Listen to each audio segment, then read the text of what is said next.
All right, well, assalamu alaikum everybody. Thank you for coming. We're expecting a few more, but we're going to start, and I think Ibrahim's quite right. We should definitely make a point of starting on time to encourage people to be here on time.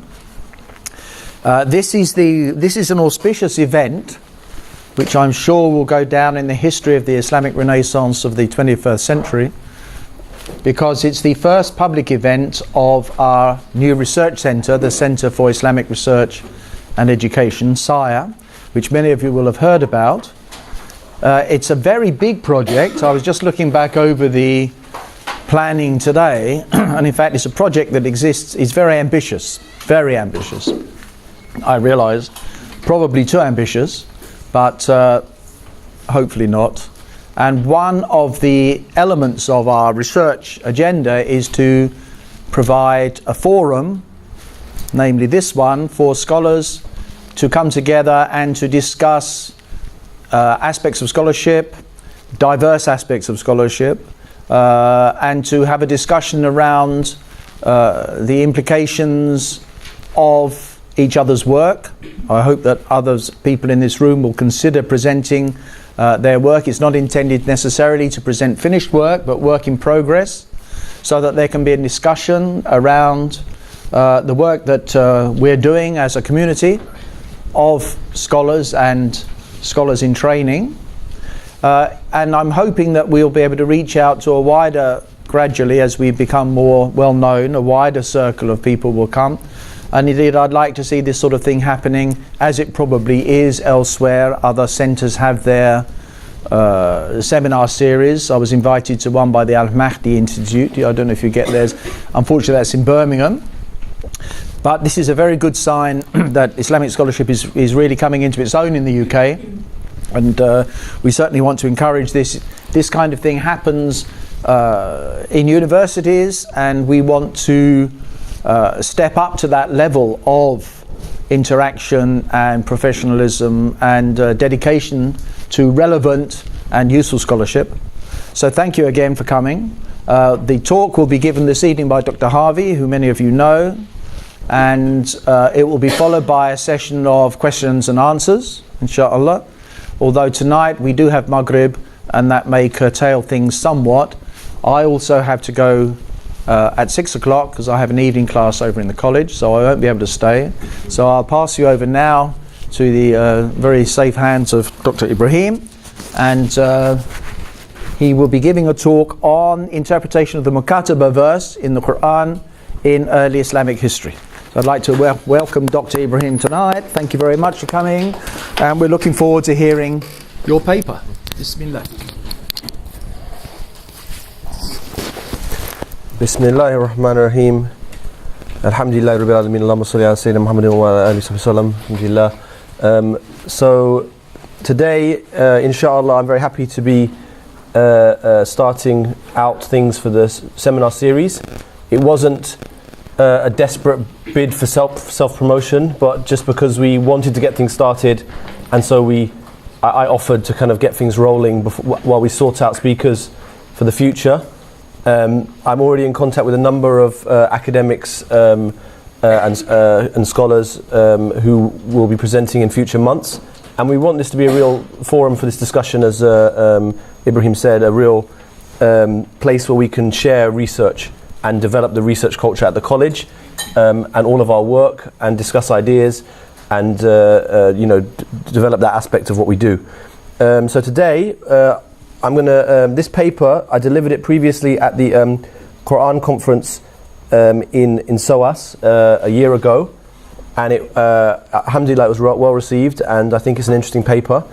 I then left it for a while, just while I worked on some other things like my book, tried to finish my book off, and it sat there, and just in recent weeks I've been reviving it and trying to get it finished off for publication in the Journal of Quranic Studies. And in doing that process, this opportunity came, and I thought if I present it again, it forces me to tighten my thinking. I can get some more feedback on it, and hopefully any ideas or shortcomings can be exposed, and I can help to develop the paper. So this is the story of the interpretations, the exegesis of part of a verse of the Quran in the first 2 centuries of Islam. So what we're looking at here is a historical excavation of how the early Muslims understood this verse and how it related to the circumstances of their lives, how their interpretation of the verse related to their lives, related to, I think, the social situations in early Islam. So it's primarily a historical endeavor, but also it's inevitably something that's going to draw on ideas of how do we interpret scripture, how do we interpret meaning, and especially this verse, where there was a very diverse range of understandings amongst the early Muslims. There wasn't just one understanding that everyone took directly from Revelation, but instead the early Muslims had to apply their thinking to the verse and their understanding of the nuances and meaning of the verse, and to try to make sense of the verse within their lives. So I'm going to try to present my picture of what's going on. I'm not saying it's the only way to understand this, but my understanding of what happened, how it happened, and how that affects even to today what would be considered Islamic law within the books of fiqh that we teach and use, as well as the works of tafsir. So this verse has a number of things in it, but I want to focus on what's known as the Mukātaba. And the Mukātaba in Islamic law, I've translated it as indenture, right? It could be translated differently, but it's a contract of emancipation. In English, indenture referred to a way that people could almost sell themselves into servitude in order to, for example, when the colonists from Europe went to North America, they would sell themselves into servitude. They would have an agreement to be to work on in a colony for a certain period of time in order to secure their passage to America. And this was called an indenture. And the reason is because the contract that they signed had two parts, and the dentures are like the bits that would match up to show that the contract belonged, right? So I thought it was an appropriate word to use to translate the idea of Mukātaba, because there's this idea of a two-person contract, that the form of the verb, as you know, is in the form often called the third form, which relates often to two people doing something together. So it's a shared contract, and in Islam, it's always about emancipation. It's the pre-Islamic Arabs. There was a possibility of selling yourself into, or selling a family member into slavery. In Islam, this became prohibited, that you cannot sell yourself or sell a free person into slavery. There were ways that people could be captured and so on in battles and so on. And someone who's already a slave could be sold, but this idea of the Mukātaba is only to come out of slavery, and it's the way that a slave could purchase freedom, usually in installments. Although there are some opinions it could happen in a single installment, but generally it was more than one installment. And in history, the Mukātib had this specific legal status. So they're not fully a free person, and they're not fully a slave. And their rulings in fiqh, in the law, would relate to this particular status. And often they would have a separate discussion about the Mukātib. And I'm sure many people, many of the ulama here are more versed in the exact regulations of that within fiqh than I am. But I'm interested in the Quranic tafsir that is associated with this legal institution. But we will return to some of the legal implications in a bit. So, what is the verse? I'm sure many of you know it, but it's 24:33. It's in Surah An-Nur. And the verse goes, A'udhu billahi minash shaitanir rajeem, Bismillahir-Rahmanir-Rahim. Or the part of the verse you want to read, وَالَّذِينَ يَبْتَغُونَ الْكِتَابَ مِمَّا مَلَكَتْ أَيْمَانُكُمْ فَكَاتِبُوهُمْ إِنْ عَلِمْتُمْ فِيهِمْ خَيْرًا وَآتُوهُمْ مِمَّا لِلَّهِ الَّذِي آتَاكُمْ. The broad translation as on the slide, those who desire an indenture, a kitab, from amongst your slaves, write a mutual contract with them if you see good in them, and give them from God's wealth that He has given you. So, what you see in the tafsir literature is there's going to be an attempt to explain three aspects of this verse that come up again and again and again in the tafsir literature. The first aspect is when it's in a command, and it says فَكَاتِبُوهُمْ. This is in the command form. is that an obligation? Right, a mutual contract. Is it an obligation or is it a recommendation? This is the first discussion that the ulama would discuss, or the early Muslims would discuss. The second thing, what does it mean? What's this good? What's this khair? And the third thing, what does it mean about giving from mal Allah? What's the mal Allah? These are three aspects. So when I studied this verse, I looked at a wide variety of early opinions, what they said on this aspect, and I'll show you some of the tables that I drew up. So now I want to look at some aspects of something from academic scholarship. Someone called Patricia Crone, she actually makes a challenging argument, which is very, very different from what Muslims have understood traditionally. She thinks, as it says in the quote, the institution of Kitaba has its roots in provincial law, and it does not owe a single feature to the Quran, not even the practice of charitably foregoing the last installments. The charitable practice was read into the book rather than derived from it. So what she's arguing here, she looks at the context of Surah An-Nur. She looks at the discussions in Surah An-Nur, going through the whole parts of the surah, and she sees that Surah An-Nur is very much concerned with social ethics and particularly with chastity, issues of chastity. As you know, the early verses deal with this.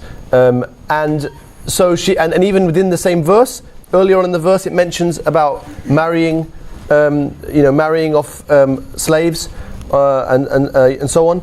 And so she understands that. She looks at this context and she says that obviously this passage is about marriage. That when if you look back at the verse, her reading would be, those who desire marriage from amongst your slaves, write a contract with them, i.e. write for them to give them permission to become married. Let your slaves marry and support them in their marriage. Right? This is her reading. Now, linguistically, this linguistically works, right? Linguistically, kitab. A kitab can be a marriage contract potentially. It could be any type of contract. However, no Muslim has ever understood that, as far as we know. No one has ever taken the verse to mean that. So she is obviously working with a kind of skeptical view, suspicious of the history that we have in our books and in our tradition. And so she's come to this alternative reading, and this is common in a certain strand of Western scholarship. Interestingly, though, I found is in the Tafsir of al-Maturidi, Abu Mansur al-Maturidi, well-known 4th century theologian, exegete, and general Hanafi jurist as well, legal theorist. He says the manifest, the zahir meaning of this is not al-kitaba, meaning the Mukātaba contract, but rather the well-known kitab of God Most High, which is its meaning in an unrestricted sense. That is, they ask their masters for instruction in the kitab. However, the people have not understood that, but rather understand the kitaba of male and female slaves, turning the verse towards that. So going back again to the verse, Al-Maturidi says that the most obvious linguistic meaning for him would be those who desire to learn the book, learn the kitab Allah, from amongst your slaves, write for them, write with them, help them learn, teach them the Quran. If you see good in them and give them from God's wealth that He's given them. I'm not saying this is Maturidi's opinion, it's not. But he's saying that would be the mutlaq, that would be the zahir. But we know that it's never been understood like that. So he discounts that possibility. But again, the point I'd like to highlight is that we could question and we could think about this. Is the lesson perhaps that there is no obvious meaning outside of a certain hermeneutic and intellectual context? That what is obvious in any language it depends on who you are, where you are, and what you're experiencing. So we cannot just go to the Quran without understanding of what was happening at the time of the revelation. What was the situation and what was the social circumstances. So a reading that ignores that and just looks at, even the whole surah context is not sufficient. You need to have a more complete picture. So I would go with that. In any case, my argument is to look at what the Muslim tradition has said about this verse. So I'm not interested in necessarily trying to find a single, in this paper, I'm not trying to find a single correct reading. I'm trying to understand the history of understandings. So here we have a context.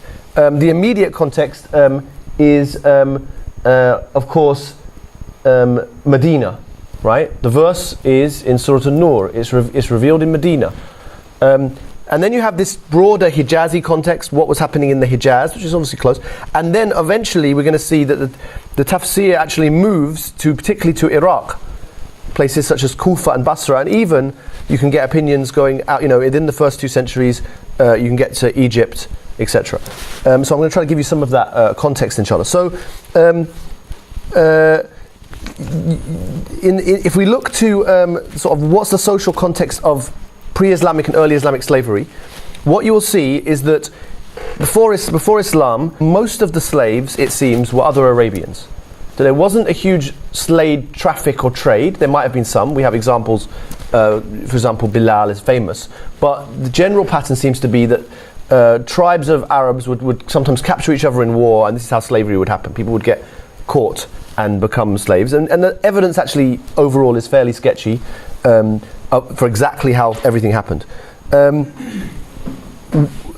The way that slaves interacted within a tribe is the slaves would usually join the tribe for purposes of battle, domestically serve people, and we know from CIRE and from early history how slaves would interact in Arabia. But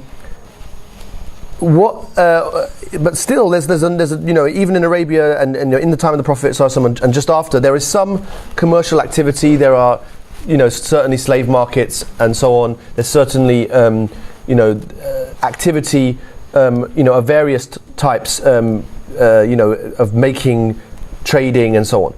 As Muslims conquer Iraq, conquer Syria, North Africa, etc., and the Muslim empire expands following the time of the Prophet ﷺ, what you will see increasingly is that the need for slaves in terms of changes and shifts.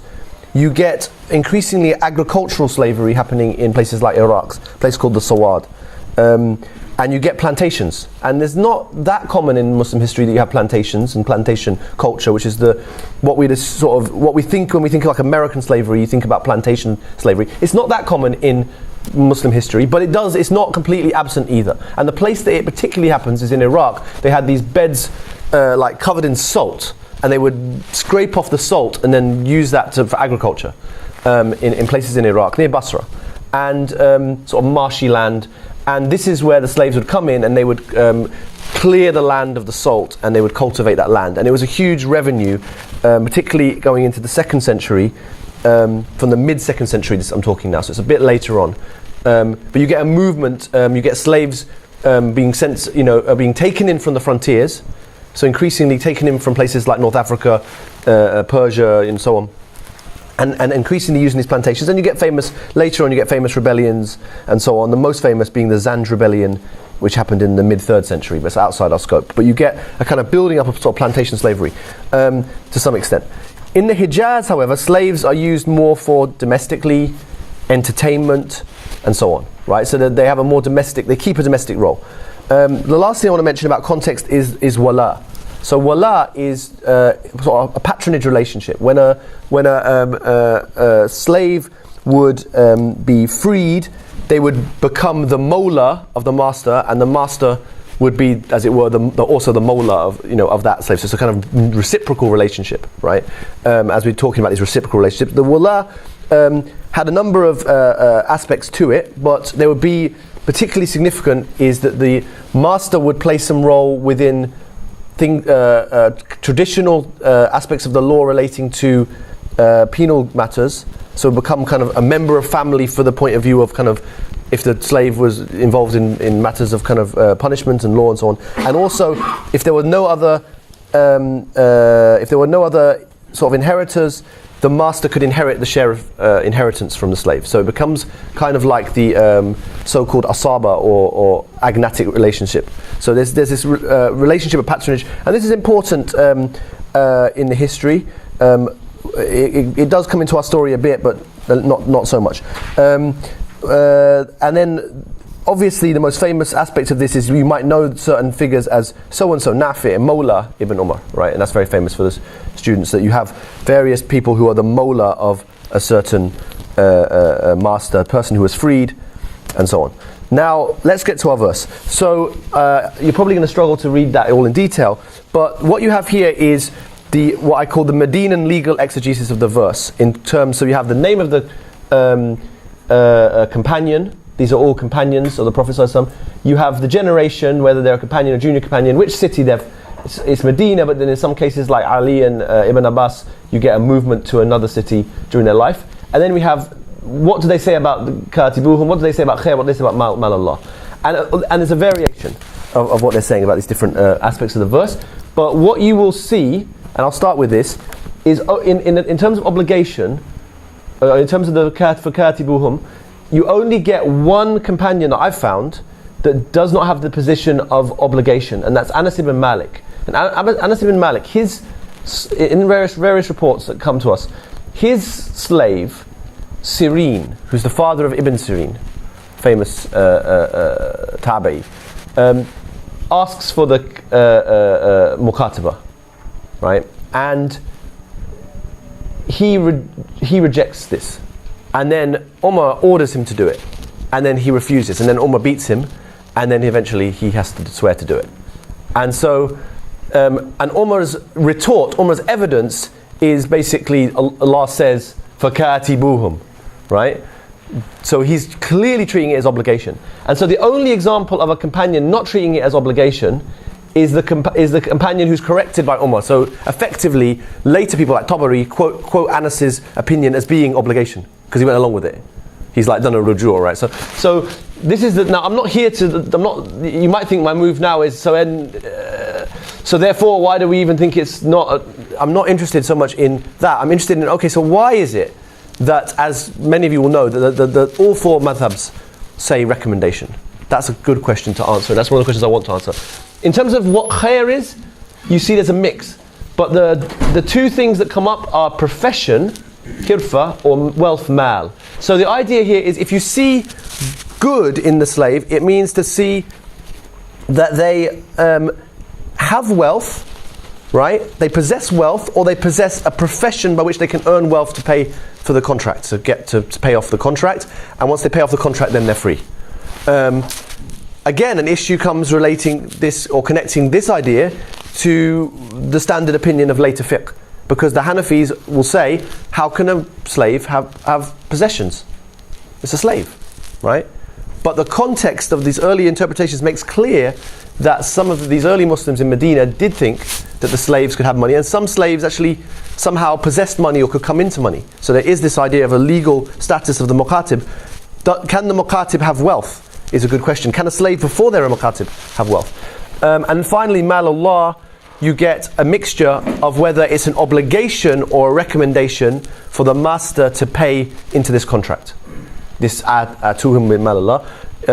Is it an obligation that the master must, or is it a recommendation? And there's both opinions coming.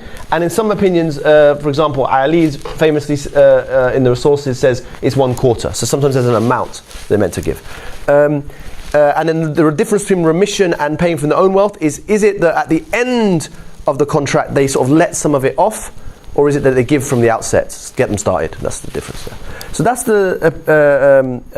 the situation in Medina. Now we turn to the circle of Ibn Abbas in Mecca and Basra. So we have here the main students of Ibn Abbas. So we have, I've connected Ibn Abbas there to Omar. He's obviously of the generation of the companions himself, but he's a junior companion. It doesn't necessarily have to be Omar's opinion that he's taking from, but he's clearly, that's the most famous opinion in early Medina, as we said. He's enforcing it as the caliph. Then you have Ibn Abbas, and he has these four main students: Ikramah, Mujahid, Atta, and Jabir ibn Zayd. Right? All of them. Mujahid and Atta are famous as Meccans. Ikramah moves around a lot, and Jabir ibn Zayd is originally from Oman, and he comes in and he ends up in Basra. We also on the side have we have Amr ibn Dinar, famous muhaddith as well, who's the sort of second generation of that scholarly network. And way down, much later, is someone called Abu Ghanim al-Qurasani, who you might not have even heard of. but he'll become relevant later on, right? But he's actually a student he's not a direct student of Jabir ibn Zayd. He's like there's one person in between, but I've pushed him on there. Now, what's interesting about these figures? Well, one thing that's interesting about them is that Ikramah himself is the Mawla, the free slave of Ibn Abbas, right? Ata and Mujahid are also Mawali. All three of these figures are themselves freed slaves, right? And there's various narrations, very difficult to establish with certainty, but in the early scene, we can tell a bit of the history of what happened to Ibn Abbas. So he apparently left after the situation with the Khawarij and Nahrawan. He leaves and he lives in peace during the time of Muawiyah in Mecca. So he's in Mecca from the time of Muawiyah, so about the year 40 to about year 60 after Hijrah. He's in Mecca and he's teaching his circle, and this is where he's passing on his knowledge and so on. And these are famous Mufassirin often. If you go to the early books of Tafsir, and I know a lot of this is, as ulama you know this, but the students also benefit from this, that many of the time you'll get the opinions, the legal opinions or other opinions of these figures. Now, there's various hints in the sources that in various ways they are these figures to more or lesser extent are associated with various political and we could say even sectarian movements in the early century of Islam. Particularly Ikramah is widely associated with the Sufriya Khawarij. Jabir ibn Zayd is meant to be a main organizer for the Ibadiyya as they develop, and so on and so forth. So there's various hints of this stuff in the sources. Now, later Sunni history has tended to sort of more or less whitewash that connection, so to speak. These are pillars of transmission and of knowledge and so on. So these aspects which are there in books such as Al-Ashri's Maqalat, in various early texts that deal with history, tend to be ignored, but they're kind of well known if you're deep in the sources. What that means, how that connects, is difficult to say, right? But there is an interesting connection between the opinion. Well, we'll come back to this, but between where Jabir ibn Zayd, who's most famously associated with the Ibadiyya, and how this figure, Abu Ghanim al-Khurasani, who is an Ibadi, how that relates to the fiqh and to this issue of slavery. Now, the Ibadiyya, they actually, for example, hold, at least some of the early ones, hold the opinion that once someone does the contract of wala, Mukātaba, that they immediately become free and it becomes just like a debt upon them, and so on and so forth. So there's other issues. So, and a number of the slaves that were coming into the Islamic empire, coming particularly from North Africa, they would actually enter into an Ibadi form of Islam in that period. Right? They would be attracted to an Ibadi form. It's been documented that they would be attracted to an Ibadi form of Islam, and it's potentially possible that this is to do with some of the focus on the different legal rulings relating to slavery within that Islam. So that's an interesting area. It needs more research, and I'm looking forward to writing up some of my research on that. But I'm going to go back to the verse now. So now we're going to turn to this circle. What's their opinion on this verse of the Mukātaba verse?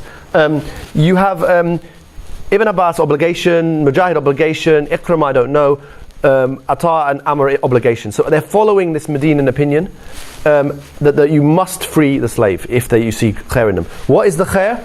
Wealth. There's this opinion that it's a stratagem or hila, that the slave should have enough of a kind of wits about them to be able to sort of not be a drag on the community. This is Ibn Abbas's opinion. But generally it's wealth, or sometimes you get some other opinions, potential to benefit from the Mukātaba, professions still in there with Ikramah. And there's multiple opinions. Actually, there's more diversity than that in the opinions, but this is doing some analysis, what seems to be the dominant views, and I've got documentation of where it differs. Malallah, again, you'll see very similar from the Medinan phase of this opinion. So it's very similar. Ibn Abbas seems to have passed on his view, and his students have pretty much gone with that view. Again, it's an obligation. You remit from the master, remits from the contract or from their own wealth. Now we want to turn to the non-Meccan exegesis. And here is where it's going to get interesting, because this is now reflecting figures from the late 1st and 2nd century of Islam, but now not in Mecca, not the circle of Ibn Abbas, but people. This is the generation of the followers here: Medina, Kufa, Basra, Kufa, and otherwise in the Sa'id ibn Jubayr, And you see that where we have an answer, it's a recommendation to free, not an obligation.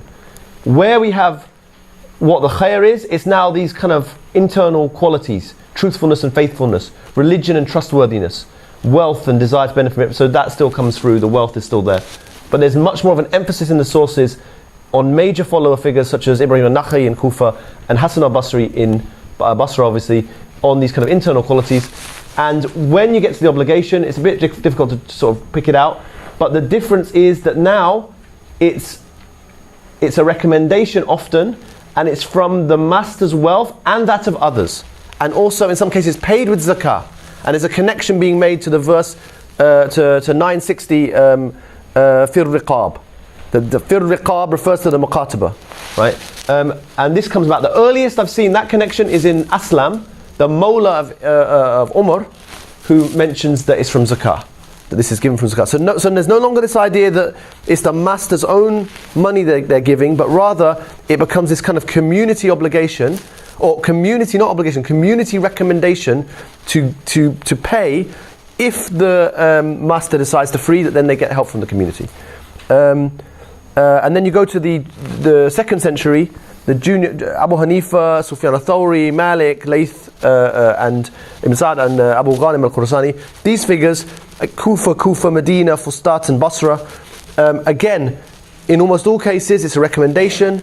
Khair is something of internal quality, things like ability to pay, or determination, truthfulness, faithfulness, and again, similar opinions on the mal Allah. So there's quite a stark shift between what was going on in Medina, what was going on in Hijaz, in Mecca as well, in Ibn Abbas's circle, and a dominant view of these major 2nd century imams, what we basically would call the mujtahid imams, who set up, Sufyan had a madhab, Layth had a madhab, effectively, or it didn't quite end up being one of the major madhabs, but he was considered of that same rank of someone like Abu Hanifa and Malik. And then who's this Abu Ghanim al-Khurasani? What's very interesting is he's a successor, he's in Basra, he dies late at the end of the 2nd century, but his view is that same old view of obligation, wealth and ability, and the master gives from the contract. So in his Mudawwana al-Khubra, which is the same name given to an early Maliki text as well, he mentions this opinion, and the later Ibadis even leave this opinion. But it's still retained in this early Ibadi jurist that we have a record of his book. So if you compare that, so the comparison, I've made that comparison there. You can see that same comparison: obligation, recommendation, wealth, good qualities of character, and then the same thing. So you're seeing a shift, particularly between the Hijazi and the non-Hijazi interpretation of the verse. How can we explain the difference? This is what I want to sort of finish with. First caveat is correlation does not equal causation. The famous. So the fact that there's a correlation between the two, between two things, does not necessarily mean there's a causation. So if we can bring in circumstantial correlations between what was going on in Hijaz and what was going on in Iraq or elsewhere, it doesn't necessarily mean that's the cause, right? But nonetheless, if there are differences, we do think there should be an explanation of some kind.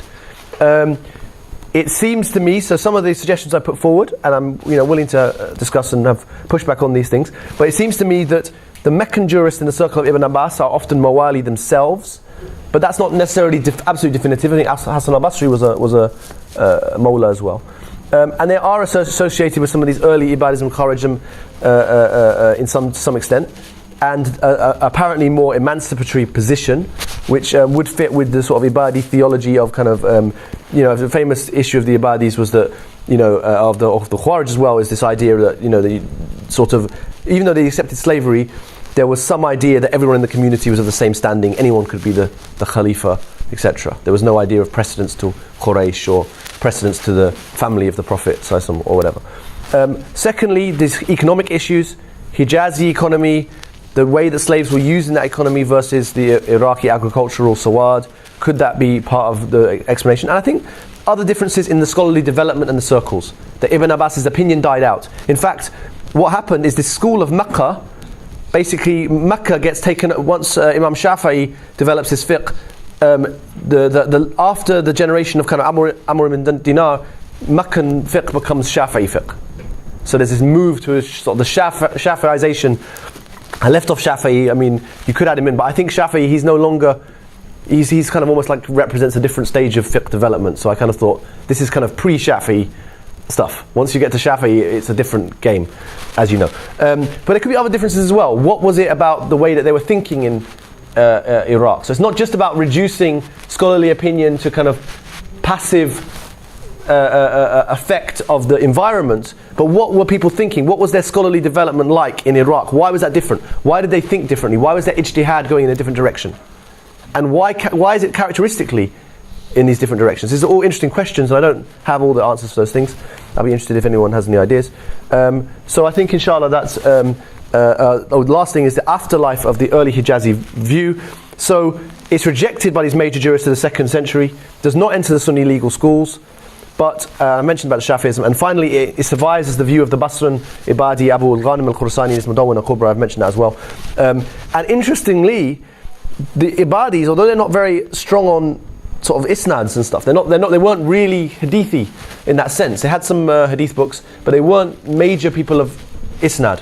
But yet, interestingly, in this case, and only, I mean, I'm not trying to widen it beyond this case, this opinion actually better reflects the early opinion of the companions than the actual other schools of, other fuqaha who seem to have this.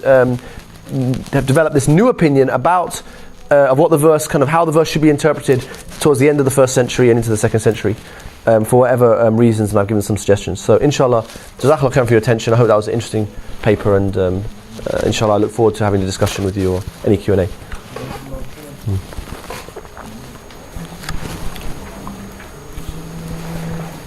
So yeah, I mean, I guess it's any questions now.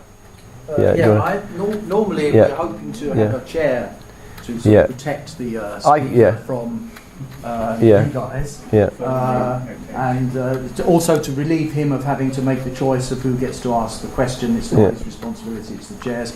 You need to go. If you go, I'll take it this time, and then you'll start. You'll start. Go right now. Okay, start. I can introduce something that we do at the university as well, which I was mentioning to Ebrahim. Go on. Is that I go to the equivalent event in the Philosophy of Education Society at the Institute of Education, and what we do now is we spend a few minutes just talking to the person next to you about any thoughts that may have come up, so that just to get your thoughts flowing about the topic of the evening, and that will then lead into any questions that you might have to put, just to sort of unpick some of the wealth of material that Dr. Ibrahim just presented us with. So why don't you take 2 or 3 minutes just to talk to each other and see if you can come up with an angle that you'd like to then pursue during the question. Bismillah. I wasn't sure how. It's interesting because some of this is like goes into kind of a bit of theological area. I wasn't sure how it would go down in the kind of. In what sense? Well, just in the fact, like I'm saying, well, look, some of these guys were associated with the Khawarij or Ibadi, and if people would sort of suddenly like, if that was, because to an academic audience they don't care. They're like, oh, that's fine. Right. But here is that's irrelevant to what we, But so if I'm right, then the early scholars were quite kind of insisted that you had to offer a Mukataba if you saw khair. Now what the khair was ability to earn, or they had the money. And it was a practical matter, wasn't it? It was, But hang on, so it was you basically, you had to offer it, and it was also based on their ability to survive in practical terms. If they had the means to be able to earn enough to pay off the contract. And they come to you and ask, you can't say no. Yeah, exactly. Right. So but then that changes to it's a recommendation, but the condition. So it would seem to be a bit easier on the slave owner. Exactly. You don't have to do it. But then it's also an emphasis on moral qualities rather than practical qualities. That if you see that they are outstanding and they're not going to you see they're good. Like even one person, I didn't mention it, but one opinion is if you see in them Quran and Sunnah, or sorry, Quran and Islam. They seem to be pious. They seem to be pious. But that's a good idea. And there's also a bringing in of like, well, zakah money should go to this sort of thing. So it's an interesting shift. it's definitely a pattern to it, even though there's quite divergence in the sources. It's definitely got to do with developing socioeconomic situations. So, I mean, I think that can be clearly argued. I was careful not to overdo it, but it's not, you know, it's not to reduce. It's like people would rather hang on to their slaves because it's good for them. Yeah. But there's also a developing recognition of personal pious qualities. So the deen is shifting from a sort of more practical to a more moral sort of basis. I mean, if you can extrapolate from that, potentially, that's going on. I mean, it's interesting. Why do they see it like that? And it's like there's a turning point. There's some people who sort of say it could be wealth, or it could be. There's some people who are kind of like it could be wealth, but it could be. But it could be.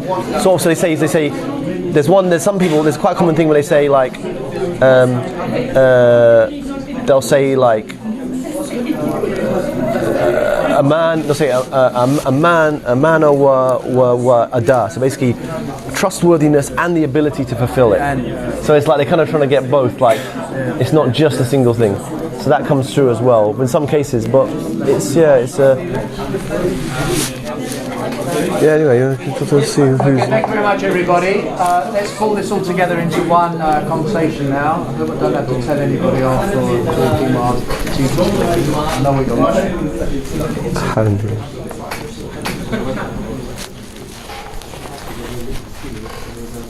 So, would anybody like to start us off with an observation or a question for Dr. Ebrahim? We were discussing the fact that there is a phenomenon in ownership of slaves where a person can commission their slave to go and trade on their behalf, what we call in Arabic ma'dun. In that case, the ruling is that this slave has complete autonomy. That might be something that you might have overlooked. Yeah, how do you think that might play into it? Because I'm aware of the concept, but how is that maybe like if someone is like has mal, or no? So I can understand that for like the hirfa, so the profession.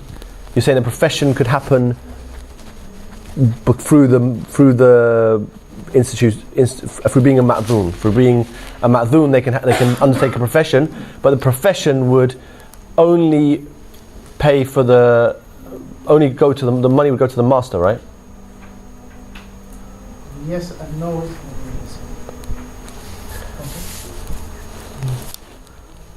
So anyway, so it's a good point to explore. It did come up, but I didn't do much with it because it's not.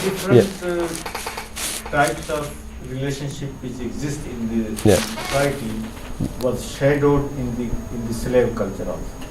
Right. So like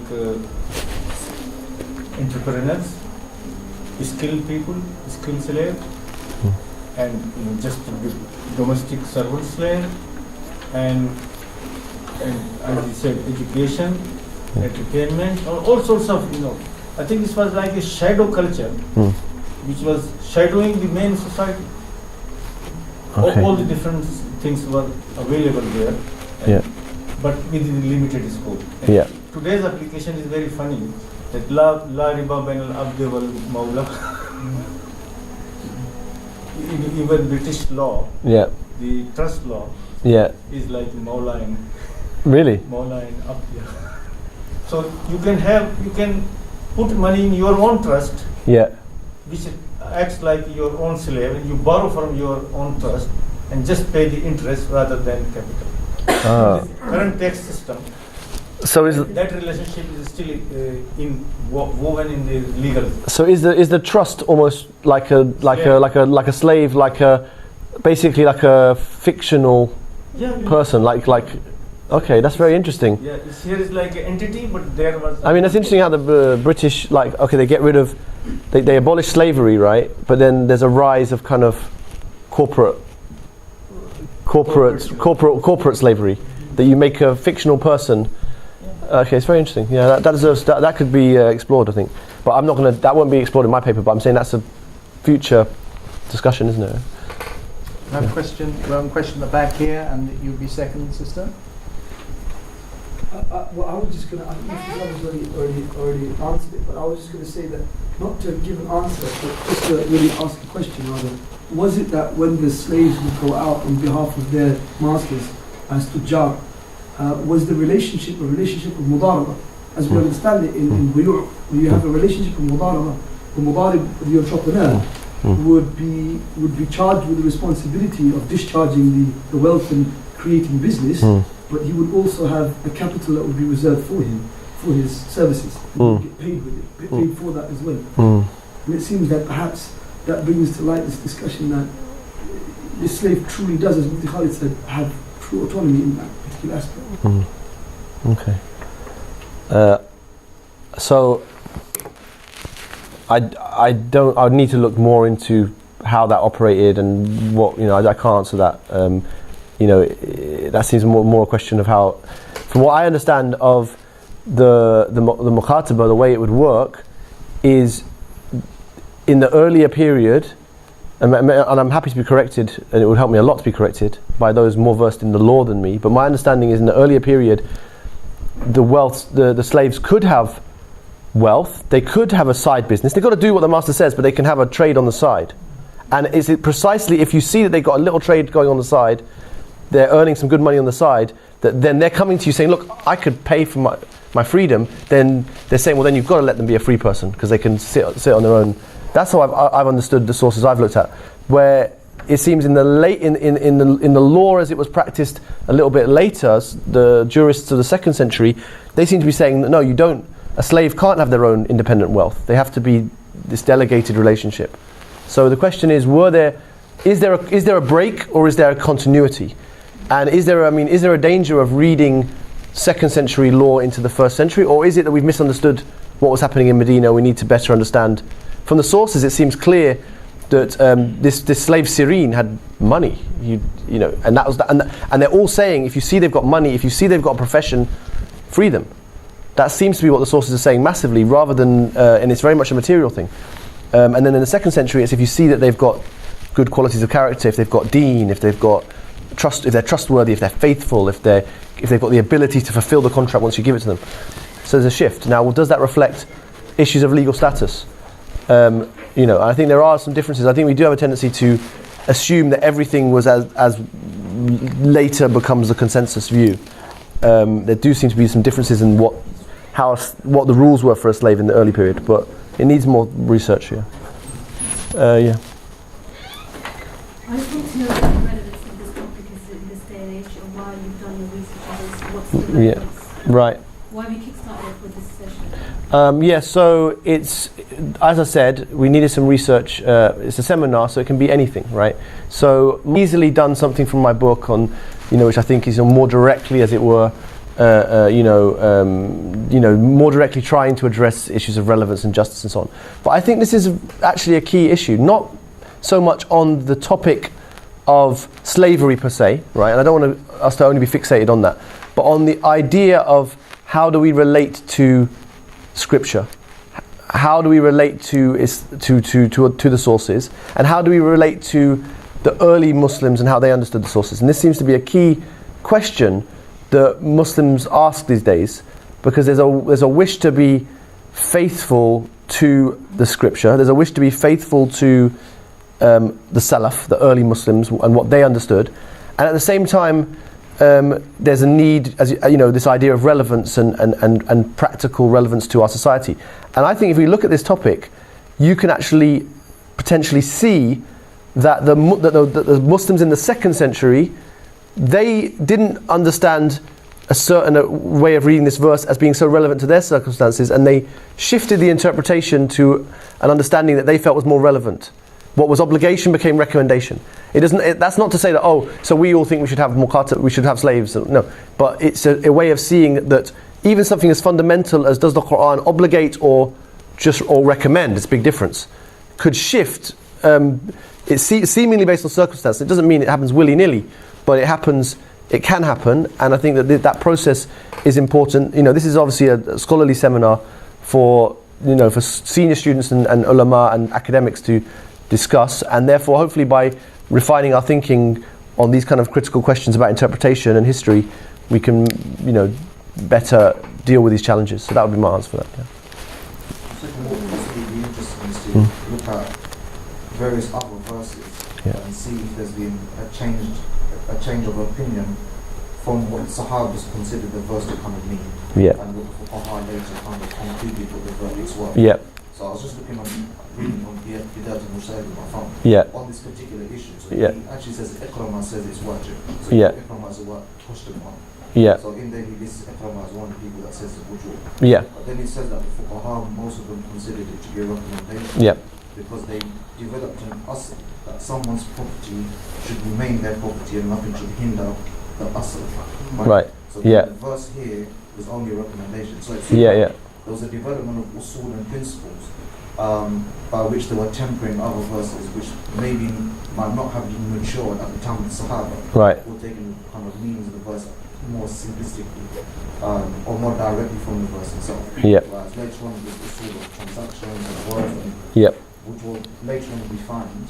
And he says because it goes against the asl, he doesn't even know other belief in Bidayat al-Mujtahid. It just says the asl that someone's milki has just said is the reason that he gives. But it would be interesting to actually see if there's other verses where we see a change in opinion based on what the Sahaba actually had. I was actually going to ask that question, sister. All the other verses where there's a possibility of a change of the opinion from the Sahaba. Why this one? So no, I mean I didn't go out. There's two things. One, that's a really brilliant point that there's this, and that could be a clue. Like, I said other factors. Like, what could it be? It's not just about the economics and what are the other factors. One of the factors could be this rise of a kind of thinking in terms of grouping around usul. And asl in the sense of like the asl in this bab is so on, which seems earlier than the later kind of linguistic usul. This, as you know, this kind of the logic of doing the tabweeb, I guess, of the chapters of fiqh and thinking in an organised way rather than working individually. So I think that's a brilliant point, and it could very well be something to explore. And I'd like to go. I've seen that view that you just mentioned, but to put it in that way is really useful. And the second thing is why this thing. This came out because I was doing the book on the Quran and Just Society, and I wanted to talk about the issue of slavery a little bit, and I found the connection with the zakah.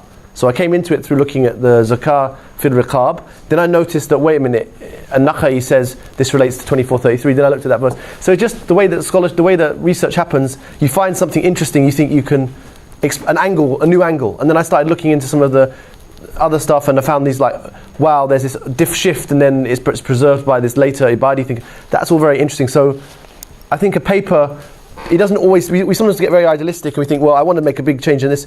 Sometimes you can do it like that, but sometimes you've got to, with research, you follow what is serendipitous. You follow where you find something new or interesting, you just follow the leads. It's like research is also following clues. So sometimes the obvious topics, there's 100 things will be written on that. So you've got nothing to add, or to add anything new, you've got to work for years. But for something that no one's done anything much on, you can add more quickly. So it's a bit like that. But yeah, sure. We've got time for one more question before we stop for Maghrib. Anybody? So, well, thank you very much again for coming. The next seminar will be in a month's time. You'll be notified.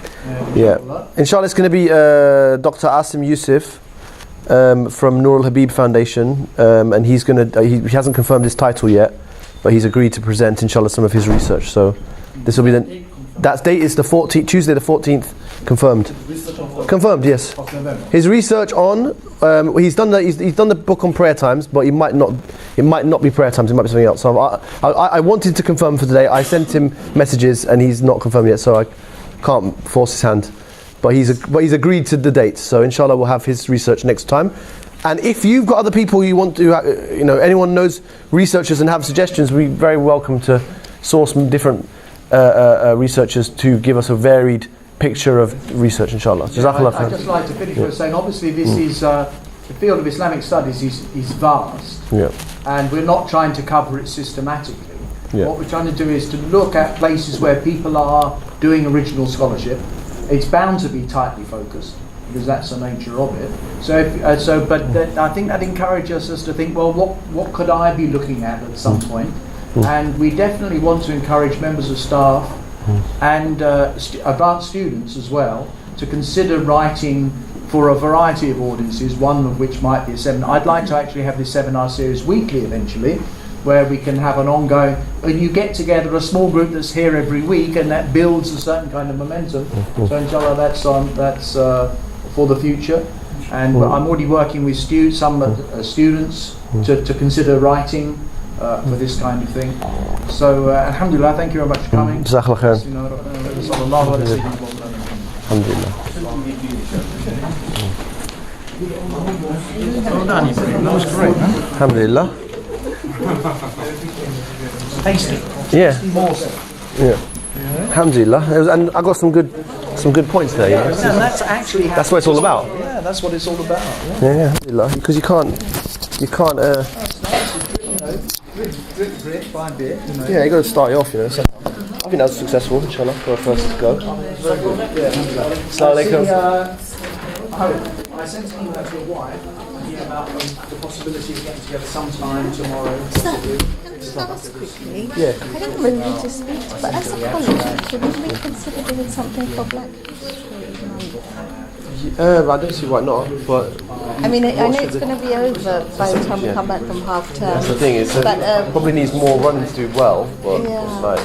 I mean, it's just a thought. I can ask Ustad Queen Lawson. I mean, I had a sister, with that black sister, she did approach me and actually said she was quite sad of the fact that we didn't do anything or we something. didn't do anything, but she's actually doing a personal halakha just for the sisters this Friday. That was just a way to accommodate her to. I mean, if someone, it sounds like the sort of thing that would work well with really for the student society, the seekers station, like that seems to be the format rather than sort of teacher-led per se. I mean, I'm sure teachers would support it, but I would talk to I would raise it. I would talk to the student society in combination also with like Mullah Muhib, so he's aware of it. But first get the student society, whoever those people are,